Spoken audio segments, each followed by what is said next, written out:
Hello everyone. A couple of weeks ago I did a video on fire starter discs and had a few little problems in that video, and since then I've watched a couple of videos and had some really helpful comments on that video to help me improve on that. So I just want to do a quick update video and update you guys on where I'm at with these things. First, a little safety thing. One of the comments on my previous video was that there's a risk, of course, with molten wax and an open flame with the system I use here with the burner, and that's quite correct. One of the things I found very quickly with this is that basically once I had the wax melted down, I could turn that burner off and then just operate from there, and no problem. I've done up to, I think it was about 30 or 40 discs without having to restart the flame, so that of course makes that a lot safer. I'm still using wax sourced from these little tea tree lights, or tea lights, whatever they call them. They're 100% paraffin wax. One of the improvements I did was add some torch oil to the mix, around about probably 10%. I'm in Australia. This is the stuff I picked up at probably the biggest hardware chain we've got here. So I found that up towards the garden section of the place, up where you find things like citronella oil and outdoor lamps and all that sort of stuff. So that's working quite well as well. Now I've just done another batch of these things, quite a big batch. The other improvement, I think it's 30 or so there, the other improvement I had pointed out to me was that if you put these on wax paper, baking paper, it's an awful lot easier to get them off and get them up and going. So I've done that, and that does definitely make it easy. It's certainly easier than chiselling them off a metal slab.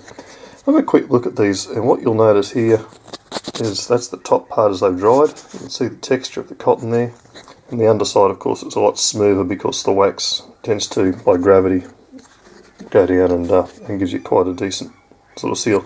Completely waterproof. What we're going to do is I'm going to change the camera angle. I'm going to run a bit of a test on, put a couple of these in some water, and then I'm also going to show you a tip that I got from A. Larson on the best way to light them and get them going. So which is a lot better than what I was messing about from the last video. So we'll get into this. Right, so I've got a couple of the fire discs in some water here. They're just weighted down. They've been in there for around 5 minutes. So what we'll do, get that off of there. As you can see, nice and wet. And what we'll do, give them a little bit of a shake off. I suppose what we could do out in the field, if this was happening, you'd probably give them a quick wipe off on your trousers or something. So we'll do that. And as you can see, that's the fire disc now.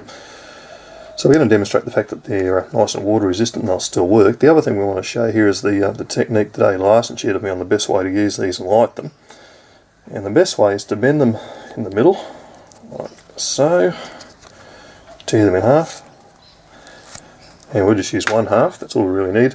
If you needed the second half to build your fire, you could, of course. Now, if you have a look at there, you get a very nice fur edge, and I can already tell you there, I don't know if you guys can see it, but it's quite powdery and dry. You can see the wax there, so this is going to light up no problem at all. Now the next part of this trick that Aid showed me was you bend it to around about 90 degrees like that, and that way once I've got it lit and I've got it going, it'll stand up like that. I'll just adjust this camera angle a little bit so it all shows in, and that way it can consume all that fuel and all that cotton waste. So to get it lit, get it laid on its side, we'll grab our fire steel, place it on there, and as you can see that lit up beautifully. Very, very quick and easy.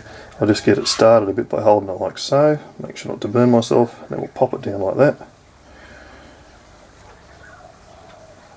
So you've got to watch just when you put it down, sometimes it can tend to want to go out. Of course it's going on a flat surface and that's giving it a problem.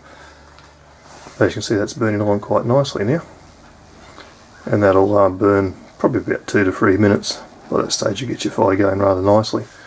So my idea of this would be used mostly in probably something like this recent purchase, Firebox Nano. And of course in there you'll get a bit of air up through that base, so it'll burn even better than it is there now. But that's going great guns.